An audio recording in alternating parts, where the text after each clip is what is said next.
o padrão secreto das maiores crises financeiras da história. E os sinais estão aparecendo de novo. Imagine acordar em um mundo onde todo mundo parece estar ficando rico menos você. Seu vizinho está ganhando dinheiro. Seu amigo está ganhando dinheiro. O comentarista da televisão está dizendo que uma nova era começou. O influenciador está mostrando o gráfico subindo. O especialista está explicando por que as regras antigas não servem mais. Os jornais falam em prosperidade, inovação, oportunidade histórica. E, pouco a pouco, uma ideia começa a entrar na cabeça de pessoas comuns, empresários, banqueiros, políticos e investidores experientes. Talvez, dessa vez, o risco tenha desaparecido. Essa frase nunca aparece exatamente assim. Ninguém diz com todas as letras, o risco acabou. A frase vem disfarçada. Agora é diferente. Essa tecnologia muda tudo. Esse ativo nunca cai. O mundo entrou em uma nova fase. Quem ficar de fora vai se arrepender. Os fundamentos antigos não conseguem medir essa oportunidade. E quando uma sociedade inteira começa a pensar assim ao mesmo tempo, a história mostra que alguma coisa perigosa está se formando. Isso já aconteceu com flores.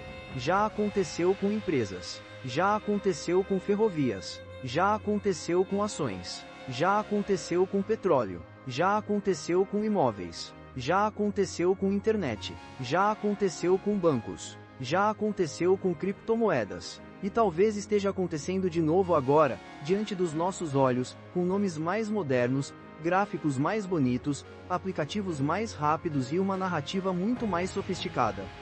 Mas o mecanismo é o mesmo. A humanidade muda de roupa. O mercado muda de tecnologia. O dinheiro muda de formato. Mas a ganância, o medo, a euforia, a arrogância e a ilusão de controle continuam exatamente iguais. Em uma das primeiras grandes bolhas financeiras da história, uma flor chegou a ser negociada por valores tão absurdos que poderiam representar anos de trabalho de uma pessoa comum. Uma flor, não uma fábrica, não uma mina, não uma empresa, uma flor. Em outra crise, uma companhia prometeu riquezas tão gigantescas que até Isaac Newton, um dos maiores gênios que já existiram, entrou na festa. O homem que explicou a gravidade, que calculou órbitas, que ajudou a moldar a ciência moderna, não conseguiu calcular a loucura de uma multidão tomada pela ganância. Depois veio 1929. A bolsa americana parecia invencível, até perder quase 90% do valor. Bancos quebraram, famílias foram destruídas, empresas fecharam, o desemprego explodiu e milhões de pessoas descobriram, tarde demais, que riqueza construída sobre dívida pode desaparecer muito mais rápido do que foi criada. Décadas depois, o petróleo parou o mundo. Não era mais uma ação, uma flor ou uma promessa comercial. Era energia, era geopolítica, era o combustível da economia moderna sendo usado como arma. O preço do barril disparou, a inflação saiu do controle, postos ficaram lotados, famílias sentiram o choque no bolso e os economistas tiveram que lidar com uma combinação que parecia impossível: economia fraca com inflação alta. Depois vieram os computadores. Em uma única segunda-feira, ordens automáticas, pânico humano e máquinas vendendo em velocidade absurda produziram uma das maiores quedas de um único dia da história do mercado. O mundo acordou funcionando e foi dormir olhando para um buraco no gráfico. Depois veio a internet. E aqui a história fica ainda mais perturbadora, porque a internet era real. A revolução era real. O futuro era real. Só que muitas empresas não eram. Negócios sem lucro, sem receita consistente e, às vezes, sem qualquer plano concreto para ganhar dinheiro passaram a valer bilhões apenas porque carregavam uma promessa irresistível. A promessa de que o futuro seria tão grande que os fundamentos do presente já não importavam. Até que importaram. Depois vieram os imóveis. Durante anos, repetiram como se fosse uma lei da natureza: casas nunca caem. Bancos emprestaram para quem não podia pagar, empacotaram dívidas ruins como se fossem produtos seguros, venderam esse risco para o planeta inteiro, e quando a engrenagem quebrou, um dos maiores bancos de investimento do mundo caiu de madrugada, arrastando a confiança global para perto do abismo. E então veio um vírus. O mundo parou, aviões ficaram no chão, empresas fecharam, bolsas desabaram numa velocidade que parecia impossível. Em poucas semanas, anos de ganhos evaporaram da tela dos investidores. E quando todo mundo achou que o fundo não tinha fundo, governos e bancos centrais abriram as comportas e despejaram uma quantidade absurda de dinheiro no sistema. Você percebe o padrão? As causas mudam, os personagens mudam, os ativos mudam, a tecnologia muda, a desculpa muda, mas a sequência emocional é quase sempre parecida.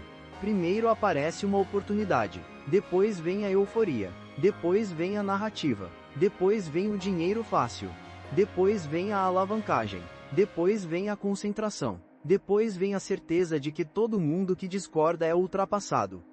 E então, quando o mercado inteiro começa a agir como se o risco tivesse morrido, o risco volta para cobrar a conta. Eu analisei algumas das maiores crises financeiras dos últimos 4 séculos e existe uma coisa que fica impossível ignorar. As crises não são iguais, mas elas rimam. Elas têm causas diferentes, mas carregam sintomas parecidos. Elas começam em lugares diferentes, mas passam pelos mesmos corredores psicológicos. E quando você aprende a enxergar esses corredores, começa a perceber sinais que a maioria das pessoas só entende depois que já perdeu dinheiro. E é por isso que este vídeo não é apenas uma aula de história. É um aviso, porque vários dos ingredientes que apareceram antes das maiores crises do passado estão aparecendo de novo no mundo atual. Valorização extrema em alguns mercados, concentração brutal em poucas empresas, entusiasmo quase religioso com novas tecnologias, dívida elevada, geopolítica instável, investidores acreditando que bancos centrais sempre vão salvar tudo e um mercado cada vez mais sensível a narrativas. Isso não significa que uma crise vai acontecer amanhã, mas significa que investir hoje sem entender esse padrão é como dirigir à noite, em alta velocidade, sem farol, em uma estrada onde outros carros já caíram no mesmo precipício. Só que antes de entender por que as crises explodem, você precisa entender algo que quase ninguém entende direito. Nem toda crise se recupera do mesmo jeito. Quando uma queda começa, a pergunta que a maioria faz é simples: quando vai voltar? Mas essa pergunta é pobre. A pergunta certa é: que tipo de queda é essa? Porque existem quedas que parecem um soco e logo depois o mercado levanta. Existem quedas que deixam o mercado anos no chão. Existem quedas que fingem recuperação só para derrubar todo mundo de novo. E existem quedas em que o mercado amplo pode até sobreviver, mas o ativo específico que estava no centro da bolha nunca mais volta. É aí que entram os formatos de recuperação. O primeiro é o ver o mercado despenca, assusta todo mundo, mas volta rapidamente. É como se o preço tivesse sido puxado para baixo por um elástico e depois disparasse de volta. A recuperação em V normalmente acontece quando a causa da queda é muito forte, mas a resposta dos governos, bancos centrais ou do próprio sistema vem rápido, vem grande e vem com força suficiente para restaurar a confiança.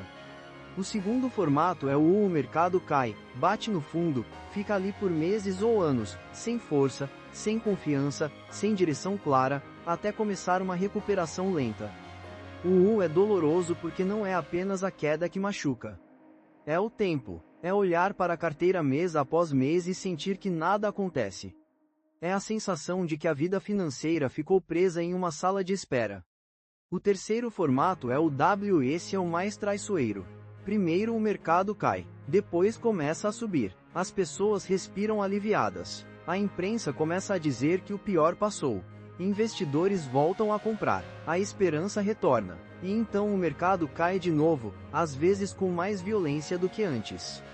O W é cruel porque ele pune justamente quem acreditou cedo demais na recuperação. E o quarto formato é o L. Esse é o mais brutal. O ativo cai e simplesmente não volta por muito tempo, às vezes nunca volta ao que era antes. O L acontece quando aquilo que estava sendo negociado não tinha motivo real para valer aquele preço. A economia pode sobreviver, o país pode seguir, o sistema pode se reorganizar, mas aquele ativo, aquela empresa, aquele setor ou aquela promessa nunca mais recupera o brilho. E aqui já entra uma das lições mais importantes deste vídeo. Quando alguém diz que toda crise passa, cuidado. Essa frase é verdadeira para sistemas amplos, economias fortes e mercados diversificados. Mas ela pode ser falsa para ações específicas, criptomoedas específicas, empresas específicas e setores específicos. O mercado pode se recuperar enquanto o ativo que você comprou morre.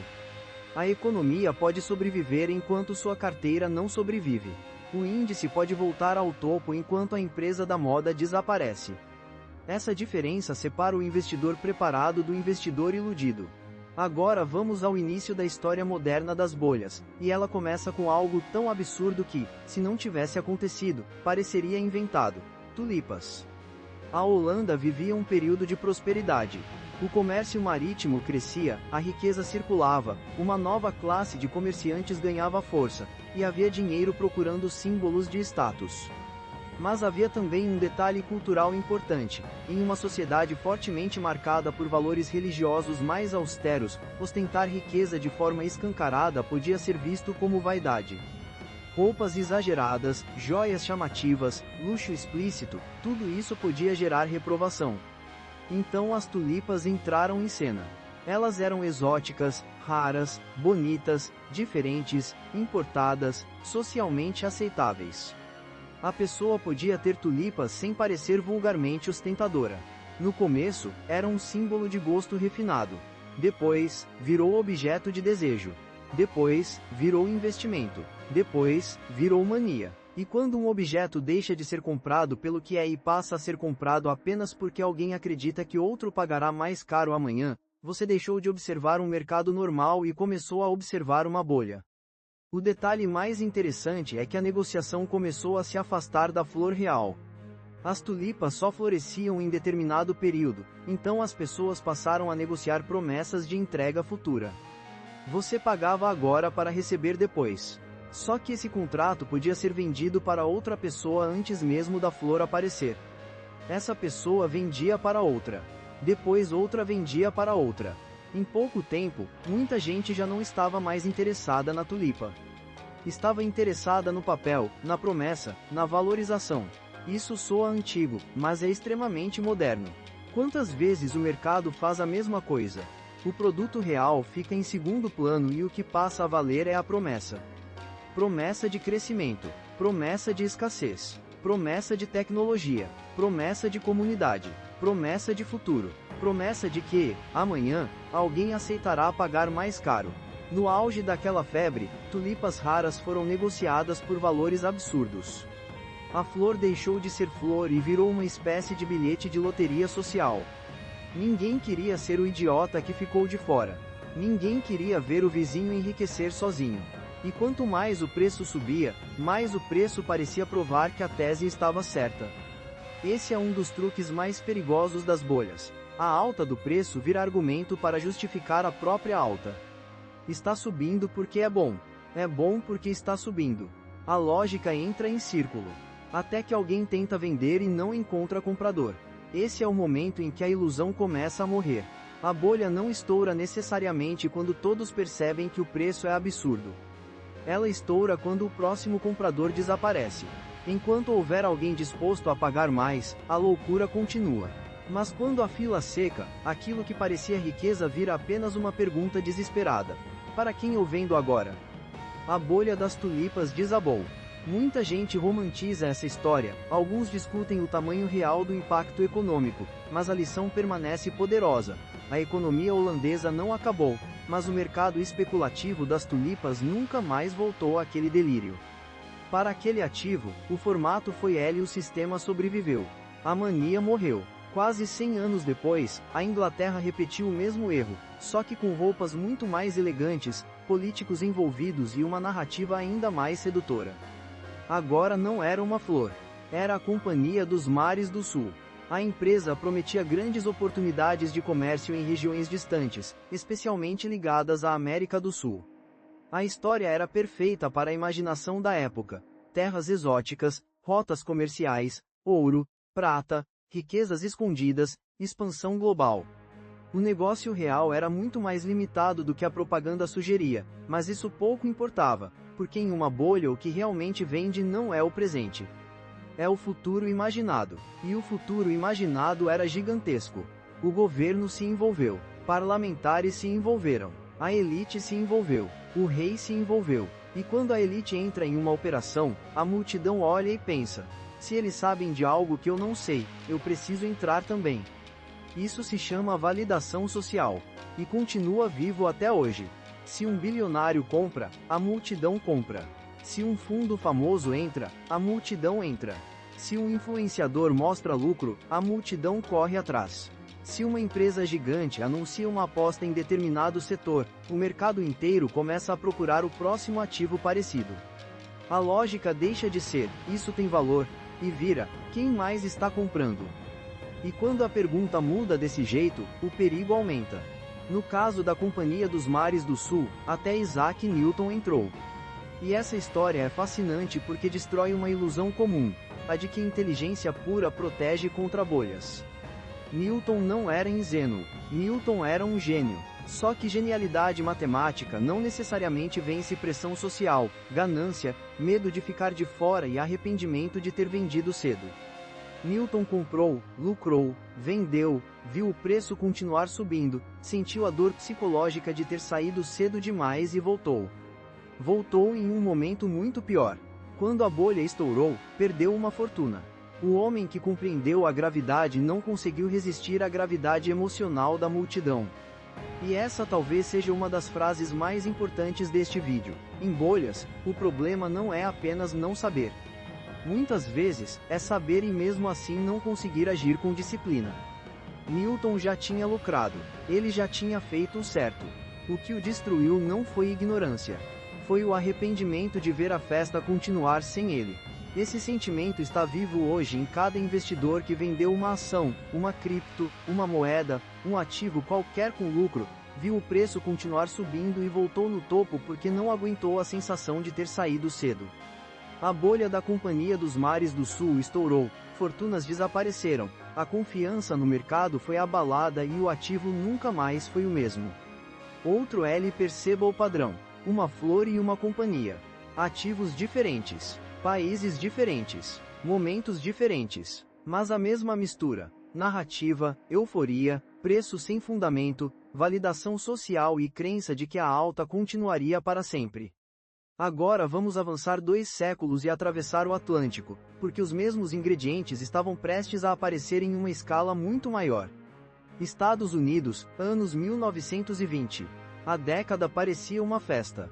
A economia crescia, carros enchiam as ruas, rádios entravam nas casas, a eletricidade transformava a vida cotidiana, a indústria avançava, a produtividade aumentava, o consumo explodia. Uma geração que tinha passado pelo trauma da Primeira Guerra Mundial agora queria viver, comprar, investir, prosperar. A Bolsa de Valores deixou de ser um lugar distante, reservado a banqueiros e profissionais, e virou conversa popular. Jornais publicavam cotações. Rádios comentavam ações. Pessoas comuns falavam de mercado. Histórias de enriquecimento rápido circulavam. O barbeiro tinha dica de ação. O vizinho tinha dica de ação. O parente tinha dica de ação. E quando todo mundo começa a ter dica de ação, o mercado deixa de ser apenas mercado e vira febre social. A pessoa já não quer investir apenas porque analisou. Ela quer pertencer, quer participar, quer não ficar para trás. Quer provar que também entendeu o novo mundo. Só que a euforia dos anos 20 tinha um combustível ainda mais perigoso: alavancagem. Alavancagem é quando você investe usando dinheiro emprestado ou controla uma posição maior do que o capital que realmente possui. Em linguagem simples, você entra com uma parte pequena e alguém te empresta o restante. Enquanto o mercado sobe, parece genial. Se você tem $10.000 e compra 10.000 em ações, uma alta de 10% te dá 1.000 de lucro. Mas se você usa esses mesmos 10.000 como garantia para controlar 100.000 em ações, uma alta de 10% te dá 10.000 de lucro.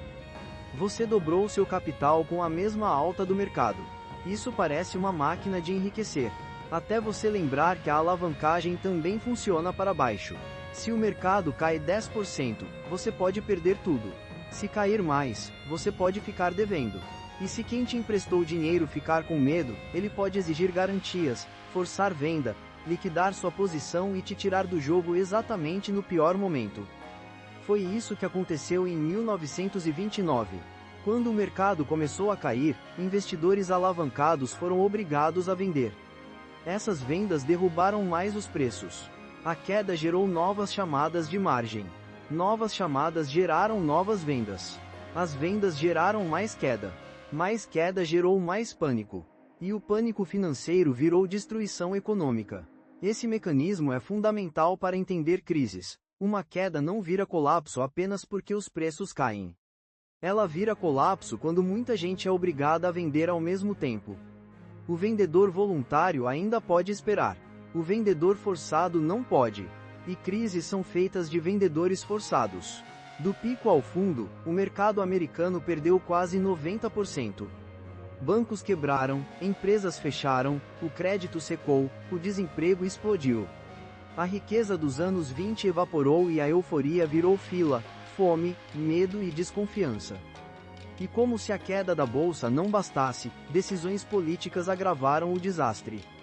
Os Estados Unidos aprovaram tarifas pesadas sobre produtos importados, tentando proteger a indústria nacional. Na teoria, parecia lógico: se o produto estrangeiro fica caro, o americano compra o nacional, e a economia interna melhora. Mas economia não acontece no vácuo. Outros países reagiram. Também impuseram tarifas. O comércio internacional despencou. Empresas americanas que vendiam para fora perderam mercado. Fábricas sofreram ainda mais. O desemprego piorou. O remédio fortaleceu a doença. Esse é outro padrão importante. Crises podem começar no mercado, mas erros de política econômica podem transformar uma recessão forte em uma tragédia longa. Depois veio 1937. A economia parecia se recuperar. O governo acreditou que já podia retirar estímulos, cortar gastos, apertar as condições e normalizar a situação. Mas a recuperação ainda era frágil.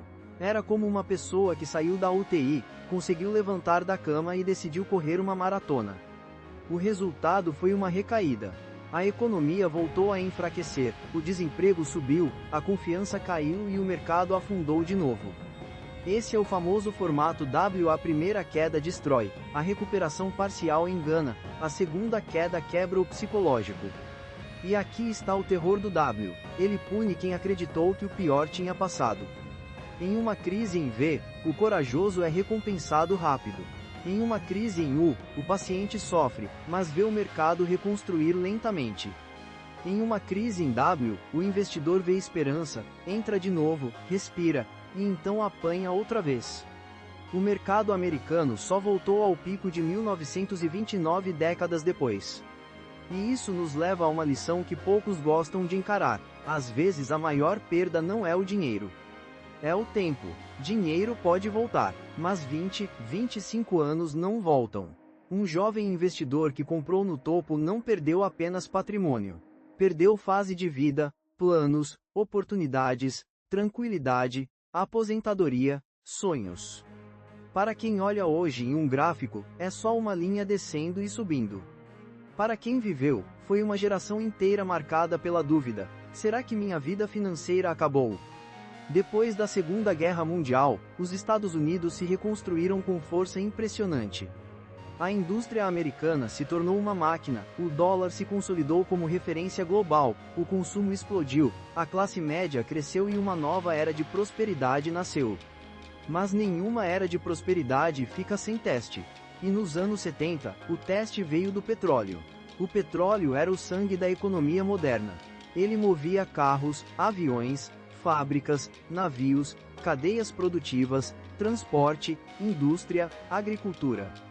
Quando países produtores usaram petróleo como arma geopolítica, o mundo descobriu que uma economia inteira podia ser pressionada por decisões tomadas a milhares de quilômetros. O preço do barril disparou. A inflação subiu. O crescimento travou. Consumidores sentiram no bolso. Empresas viram custos explodirem. Postos tiveram filas. Governos ficaram sem resposta simples.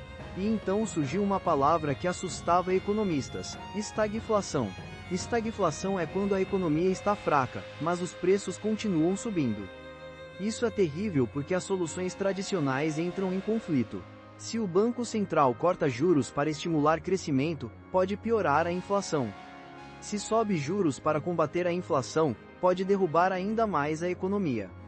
É como tentar dirigir um carro com o acelerador e o freio quebrados ao mesmo tempo. A década de 70 não teve apenas uma pancada. Teve várias. Primeiro o choque do petróleo. Depois uma recuperação parcial. Depois novo choque, novas pressões inflacionárias, nova dor. E para controlar a inflação, o Federal Reserve, sob Paul Volcker, elevou os juros de forma extremamente dura. Isso ajudou a quebrar a inflação, mas também causou sofrimento econômico no curto prazo.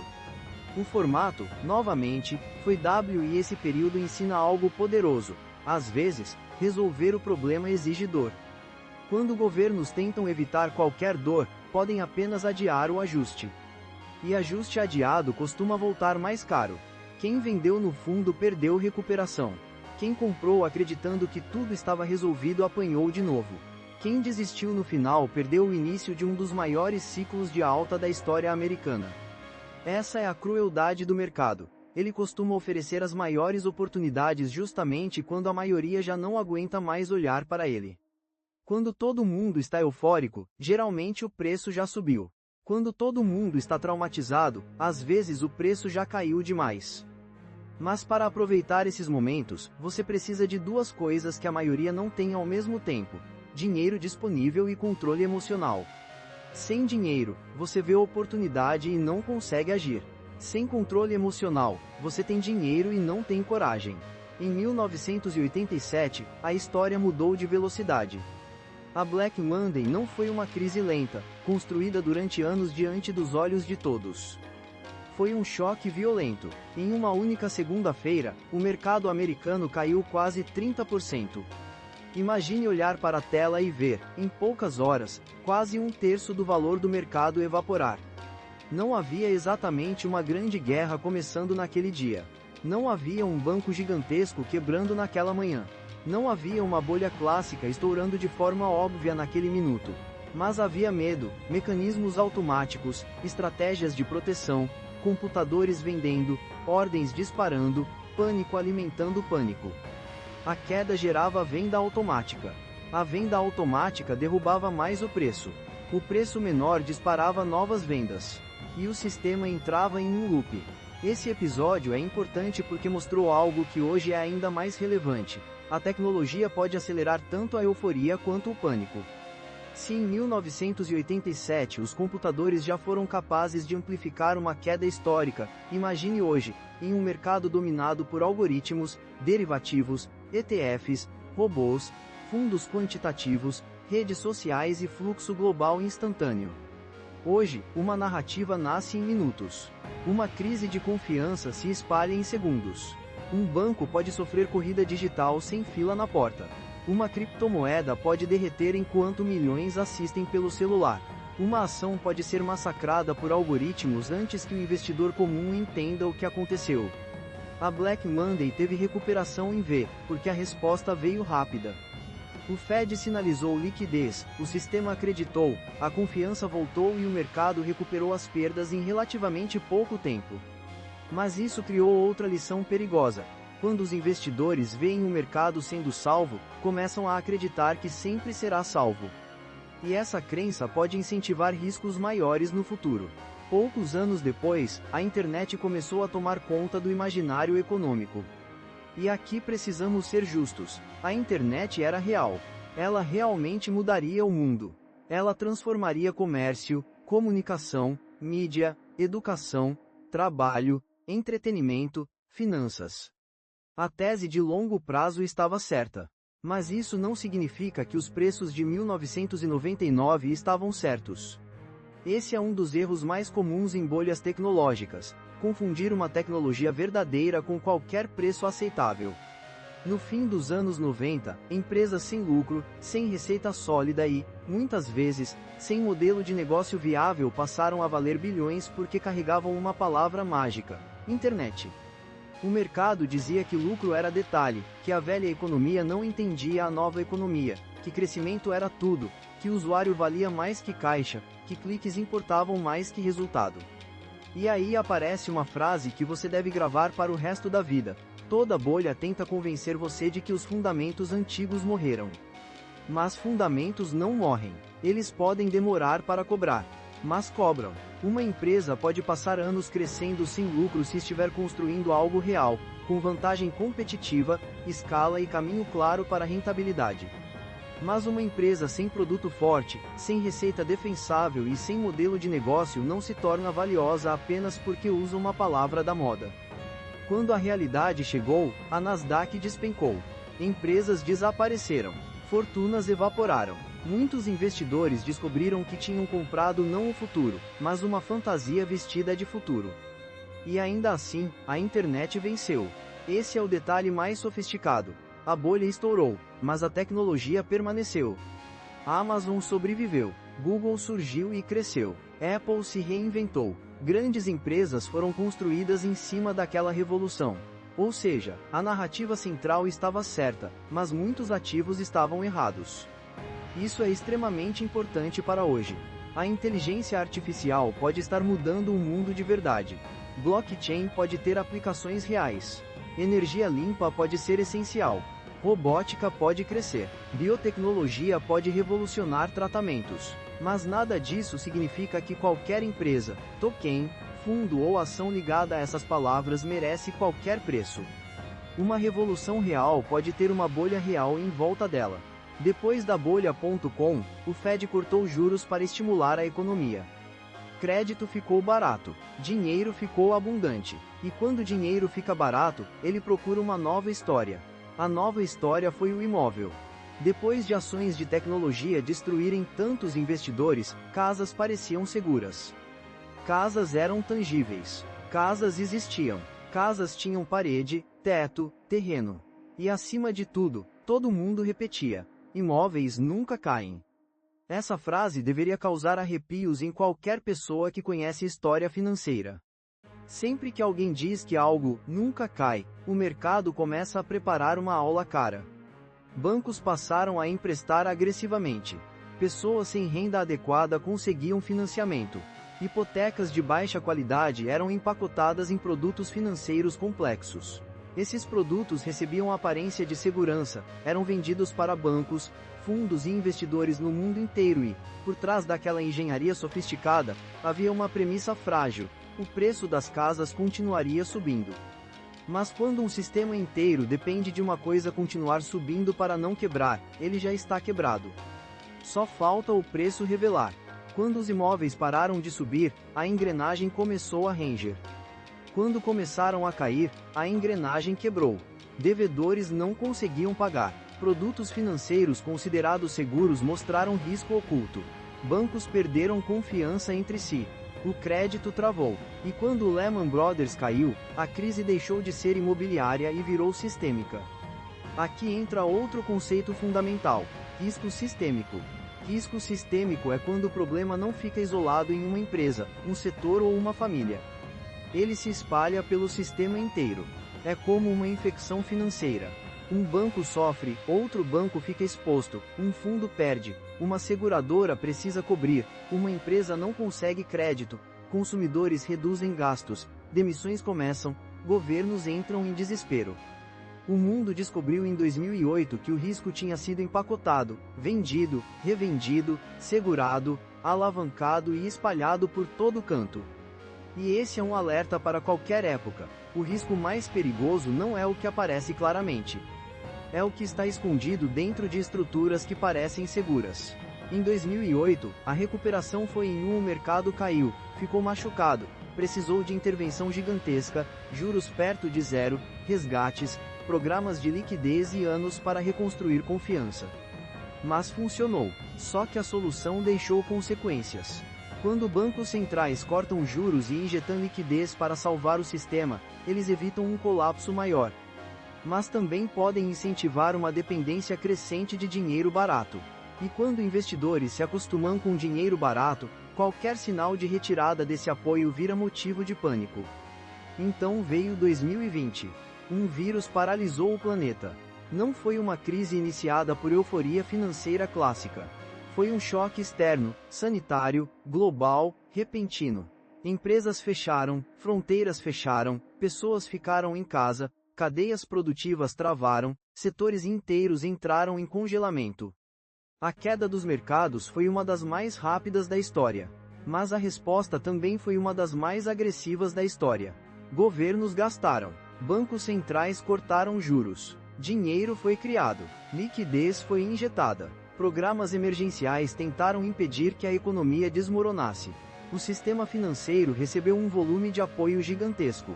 E os mercados reagiram com uma recuperação impressionante. Foi ver só que o V de 2020 deixou uma pergunta que ainda ecoa.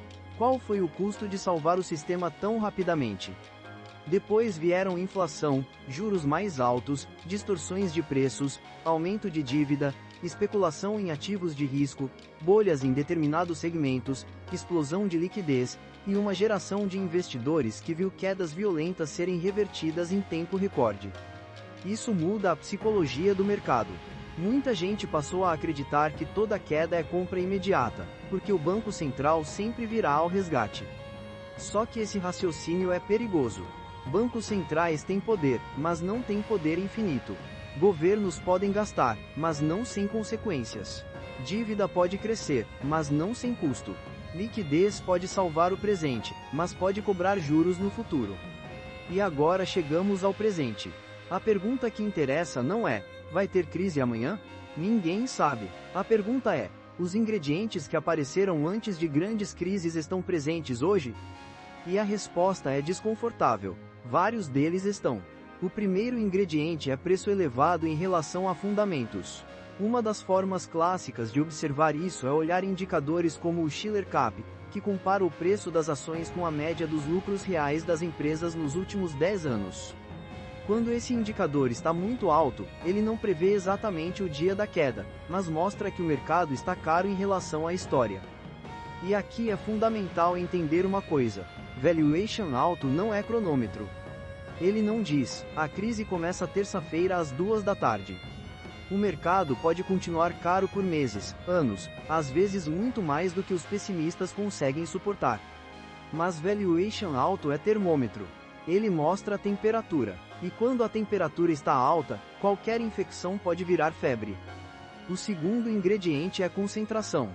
O mercado americano está fortemente concentrado em poucas empresas gigantes, especialmente grandes empresas de tecnologia.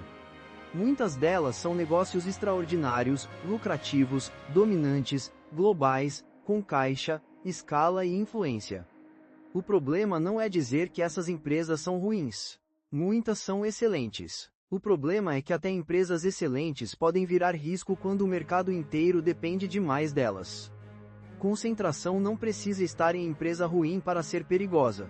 Ela é perigosa porque cria dependência.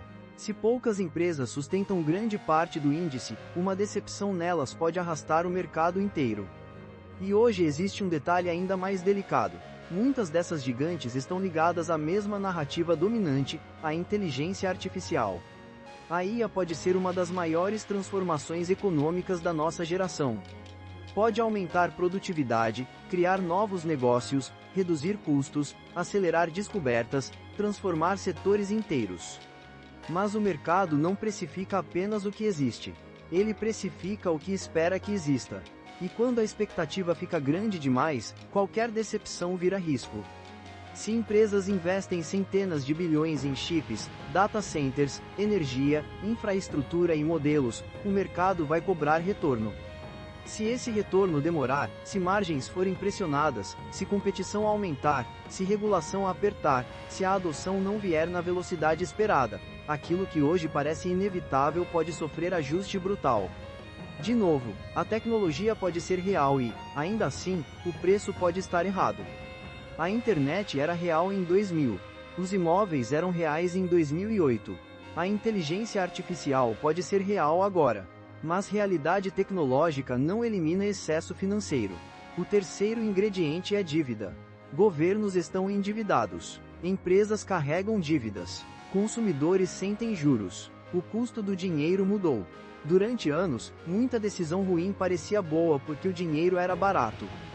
Com juros baixos, projetos fracos parecem viáveis, empresas conseguem se financiar facilmente, investidores aceitam pagar mais caro por crescimento futuro. Mas quando os juros sobem ou permanecem altos por mais tempo, a matemática muda. Dívida que parecia administrável começa a pesar. Empresas precisam refinanciar mais caro. Famílias ficam pressionadas. Governos gastam mais com juros. Ativos de risco perdem parte do brilho. E o mercado descobre que muito crescimento dos anos anteriores talvez dependesse de uma condição que não existe mais: dinheiro quase grátis. O quarto ingrediente é geopolítica. Durante décadas, o mundo se acostumou com globalização eficiente, produzir onde é mais barato, transportar por rotas previsíveis, vender para mercados integrados, depender de cadeias globais, semicondutores, energia, logística e dólar. Mas a geopolítica voltou para o centro da mesa.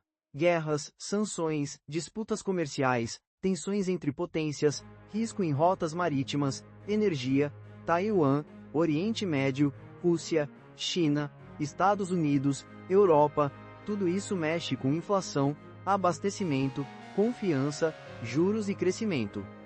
Geopolítica é perigosa para mercados porque ela não obedece planilha.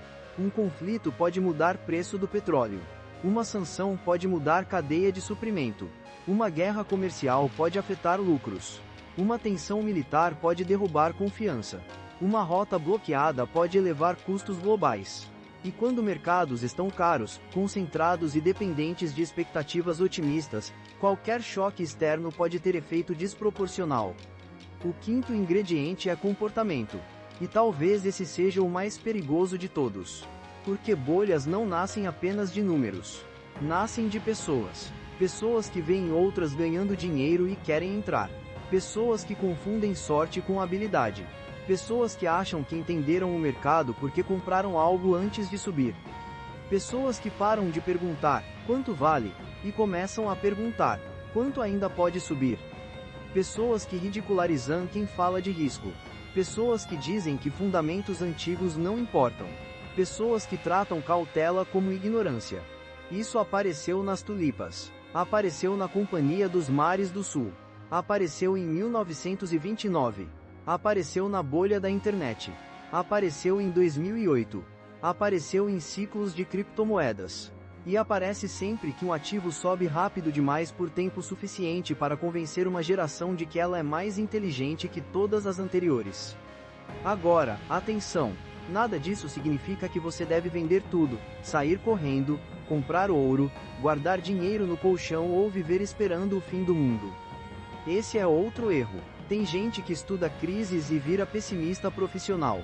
Passa anos prevendo colapso, perde bull markets inteiros, fica de fora enquanto empresas crescem, economias avançam, tecnologias melhoram, dividendos são pagos, negócios se expandem. Quando a crise finalmente vem, a pessoa já perdeu tanto ficando de fora que sua previsão correta não compensa a espera. Pessimismo permanente também destrói patrimônio. O objetivo não é prever o apocalipse. O objetivo é construir uma estrutura que não dependa de prever o futuro. Essa é a diferença entre especular e investir. O especulador precisa acertar o momento. O investidor precisa sobreviver aos momentos. E sobreviver exige regras práticas. A primeira regra é diversificação real. Diversificação real não é ter 10 ações de tecnologia e achar que está protegido. Não é ter 5 criptomoedas diferentes que caem juntas. Não é comprar vários fundos que, por baixo, possuem as mesmas empresas. Não é trocar concentração visível por concentração escondida. Diversificação real é ter ativos que reagem de formas diferentes a cenários diferentes. Ações podem gerar crescimento. Renda fixa pode trazer previsibilidade. Caixa traz liquidez e poder de decisão. Ativos internacionais reduzem dependência de um único país. Imóveis podem ter papel para alguns perfis. Ouro e outros ativos alternativos podem funcionar como proteção em determinados cenários. Criptomoedas podem fazer sentido para uma parcela pequena e consciente de risco, mas não como substituto de planejamento. O ponto não é ter tudo. O ponto é não depender de uma única narrativa. A segunda regra é caixa. Caixa parece inútil na euforia. Quando tudo está subindo, quem tem caixa parece ultrapassado. Enquanto o mercado dispara, caixa não viraliza, não rende print, não impressiona amigos, não faz ninguém parecer gênio. Mas quando o mercado cai, caixa vira oxigênio. Caixa compra tempo. Caixa evita venda forçada. Caixa permite comprar bons ativos quando outros estão desesperados. Caixa protege sua mente. E em crise, proteger a mente é quase tão importante quanto proteger a carteira. A terceira regra é respeitar o horizonte do dinheiro. Dinheiro que você vai precisar em 6 meses não pode estar exposto como dinheiro que você só pretende usar daqui a 20 anos. Reserva de emergência não é lugar de aventura. Dinheiro de aluguel, imposto, escola, saúde, entrada de casa, aposentadoria próxima ou obrigação familiar não deve depender do humor do mercado. Cada dinheiro tem uma função. Quando você mistura tudo, o mercado decide por você. A quarta regra é controlar a alavancagem. A alavancagem parece inteligência quando tudo sobe. Parece sofisticação. Parece ferramenta de rico. Parece aceleração de patrimônio. Mas quando tudo cai, ela vira algema. O investidor sem alavancagem pode esperar. O investidor alavancado pode ser expulso. E ser expulso do mercado no fundo é uma das formas mais rápidas de destruir patrimônio. A quinta regra é ter plano antes do pânico. No meio da crise, seu cérebro não vira mais racional.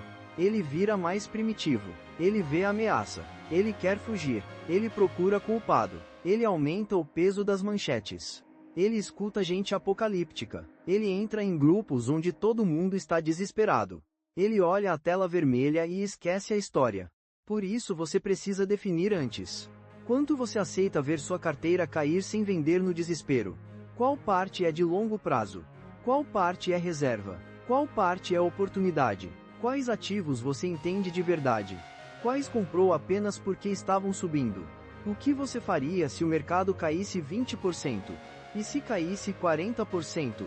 E se demorasse 5 anos para voltar? Essas perguntas parecem exageradas em tempos bons, mas são elas que impedem decisões desastrosas em tempos ruins. Agora vamos falar especificamente de criptomoedas, porque nenhum vídeo moderno sobre crises pode ignorar esse mercado. Cripto é fascinante porque mistura tecnologia real, crítica legítima ao sistema financeiro, inovação monetária, descentralização, escassez programada, comunidades globais e, ao mesmo tempo, uma das maiores máquinas de especulação já criadas. Bitcoin nasceu em um contexto de desconfiança após 2008. A ideia de um ativo descentralizado, resistente à censura, fora do controle direto de bancos centrais, com emissão limitada, é poderosa.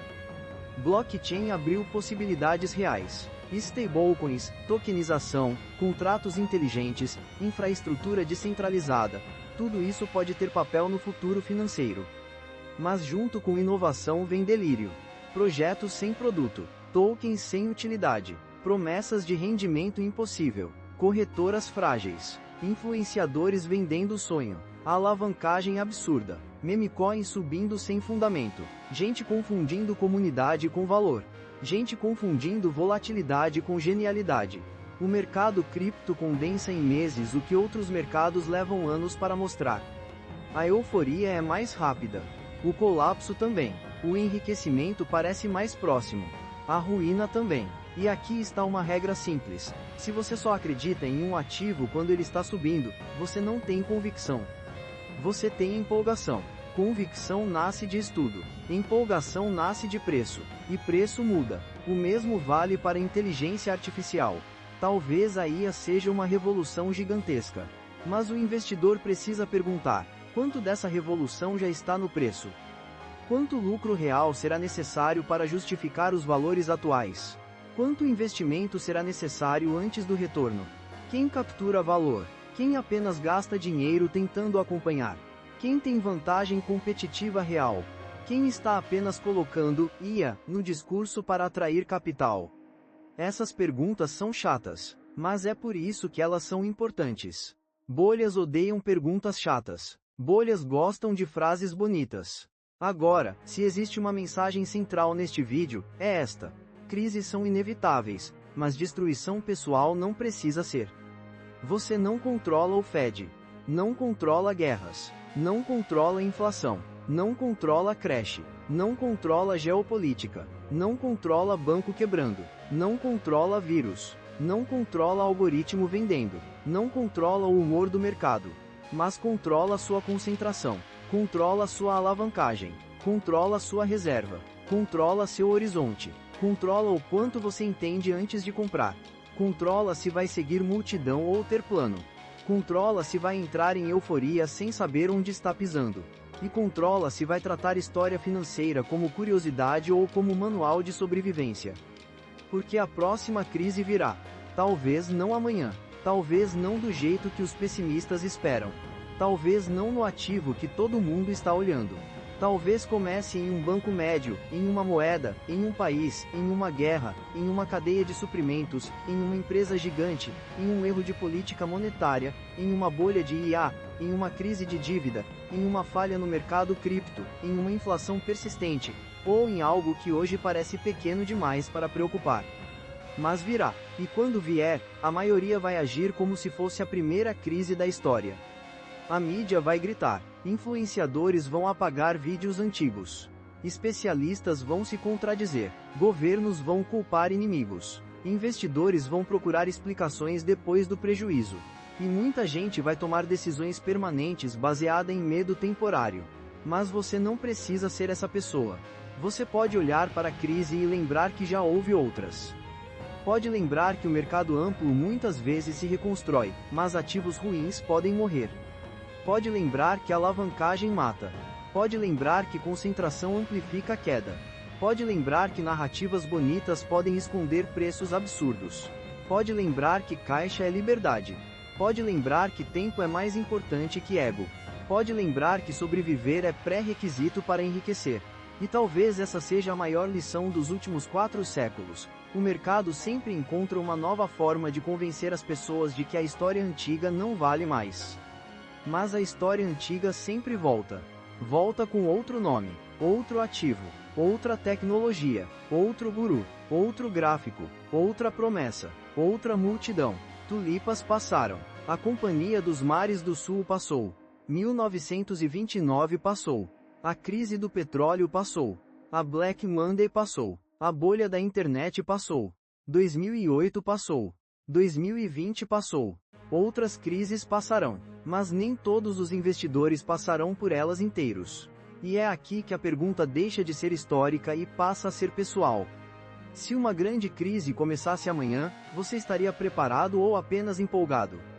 Sua carteira tem estrutura ou só narrativa? Você tem reserva ou só esperança? Você tem estratégia ou só opinião? Você entende seus ativos ou só comprou porque estavam subindo? Você está diversificado ou apenas espalhou dinheiro em coisas que caem juntas? Você está investindo com paciência ou apostando com ansiedade? Porque no fim, a maior vantagem de um investidor não é prever o futuro. É não ser destruído por ele. Se este vídeo abriu seus olhos, compartilhe com alguém que está investindo apenas porque todo mundo está ganhando dinheiro. Talvez essa pessoa não precise de mais uma dica quente. Talvez ela precise de um aviso frio. O mundo financeiro não perdoa quem confunde euforia com inteligência.